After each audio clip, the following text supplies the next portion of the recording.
what such a nuclear war would actually do to the environment of the planet. And there, it's not just about local effects.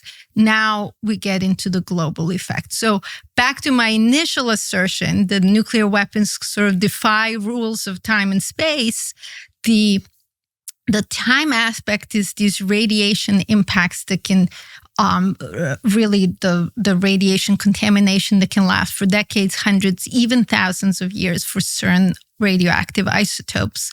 The spatial aspect is that, of course, there is a local impact of the nuclear explosion. But in the case of a nuclear war, the impact becomes global. And there are at least two different ways in which this happens. One way is called nuclear winter, and I can explain what that is. And the other is ozone layer destruction. And these are actually things that we've known about both of them for a long time, although I will say that more recently we've had much better simulations, just much more computer power, much more sort of ability to really figure out what that would look like. So let's start in order. What's nuclear winter? So nuclear winter is the idea that following a nuclear war, there would be such widespread fires everywhere that would burn things like everything that's in the city and produce so much soot that would go up into the atmosphere and block incoming sunlight. And that as a consequence of this, for a period of about, again, depends on how many warheads, what energy yields, and so on. But for a period of up to about 10 years, temperatures would drop so significantly. Some estimates for the war that I keep citing of 1/3 of US and Russian arsenals are used up. The estimate is 10 to 15 degrees Celsius. That's about 18 to 27 degrees Fahrenheit. This is a completely different planet. And those temperature drops occur very, very quickly. And so the temperature drop, what it does is it actually makes it impossible for food to grow, in particular in the northern hemisphere, in kind of our bread basket latitudes, food just begins to stops growing. Agriculture begins to fail, and people begin to starve. And the estimates there's a paper that was published in Nature Food by Alan Roebuck and Lily Gia and their colleagues at Rutgers University. According to that paper, this particular scenario where I said 360 million people would die from the attacks, they estimate over 5 billion people would die of starvation. 5 billion? Over 5 billion within 2 years of a nuclear war from starvation all around the planet. And here's a kicker, actually. The number is actually really more than 6 billion because when they wrote the paper, they based all of their calculations, simulations, modeling on a worldwide population of 7 billion. We now have more than 8 billion people on the planet. So that just quite simply means that you're going to have an extra 1 billion people dying of starvation. So it's really, this is... Quite simply, this is the end of human civilization. This is the end of humanity as we know it. I'm not saying I don't think we know that everyone would die, although it's quite possible. I don't think it means all of life on the planet would be extinguished, although even that's possible. But this is quite simply not the planet we'll live on today. And then on top of it, there's the radiation effects, and I can talk more about radiation. And then there's this business of ozone layer destruction. And that's somebody at Columbia whom I actually knew quite well. He passed away recently in his 90s. His name was Mal Ruderman. He was one of the first people who they wrote about in the 1970s about nitric oxide production as a consequence of nuclear war and the impact that this would have on the ozone layer.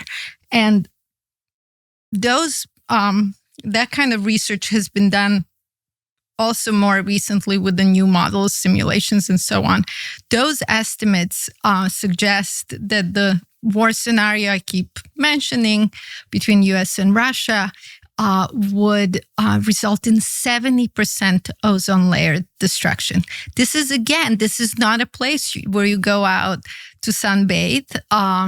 This is a place in which UV radiation is incredibly dangerous, not just to people, but it would also impact agricultural production because it would impact plants. So again, this would be another hit on sort of food supplies. But all of this is just so horrific. This idea that we would ever conduct something like nuclear war. I mean, Reagan and Gorbachev said in 1986, nuclear war cannot be won and must never be fought. Khrushchev said in the 1960s that the survivors would envy the dead. And yet here we are, 80 years into the nuclear age, still I would say in many ways, playing nuclear roulette with... I've noticed. Ever more recklessly, especially in the last 3 years. Let me ask you a couple of questions just to tie up what you just said. You said in the simulation, the theoretical account that Annie Jacobson wrote about in her book, very influential book, Diablo Canyon nuclear site in California is hit with a nuclear weapon. What is the effect of a nuclear power plant getting hit by a nuclear weapon?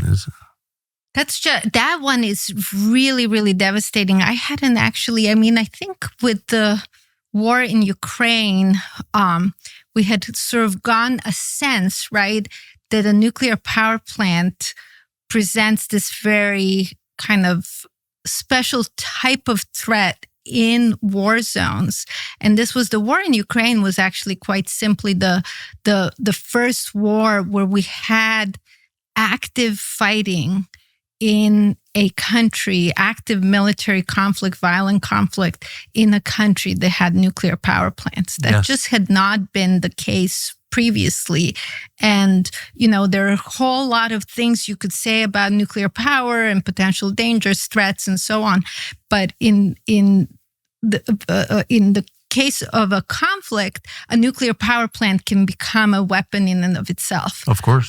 So I read the book a while back. So But is it possible you could get an exponential effect from? Absolutely. No. This is now a radiation. So now people are dying all over the Western United States from the absolutely enormous amount of radioactivity that is spread, right? So you hit the nuclear power plant. It's not the blast and the fireball. I mean, yes, it is there locally, but that's not what's going to kill the people in LA. What's going to kill the people in LA is the radiation that's going to spread. As important as it is, politics is not the answer to this country's or man's greatest problem. The only solution is Jesus. Sorry, that's true. At its core, politics is a process of critiquing other people and getting them to change. Christianity is the opposite. Christianity begins with a call for you to change, me to change. It's called repentance, and it brings you back to God. When God is at the center, hearts change. Only that will lead to the end of abortion, the greatest atrocity this country's ever participated in. The normalizing of killing babies is a stain on this country. Our friends at Preborn are doing everything they can to stop it by providing free ultrasounds to pregnant women. Preborn has rescued over 380,000 children. Now, there are a lot of nonprofits out there. A lot of them call themselves pro-life. I wouldn't trust all of them. Sorry. I do trust Preborn. I know them well. What they do works. Once a mother hears her child's heartbeat for the first time, she becomes twice as likely to have the baby. The ultrasound saves lives. It's $28 for you to sponsor an ultrasound and join Preborn's movement. Just call pound 250 and say the keyword baby. That's pound 250 keyword baby. Or pull it up at preborn.com/Tucker. That's preborn.com/Tucker. Defend the preborn. There's nothing more worth it. We hope you'll join us. Thanks for watching our YouTube channel. We hope you'll subscribe to it. And by the way, you can hit the little bell on there and get notifications every time we produce a video. We hope you'll do that also.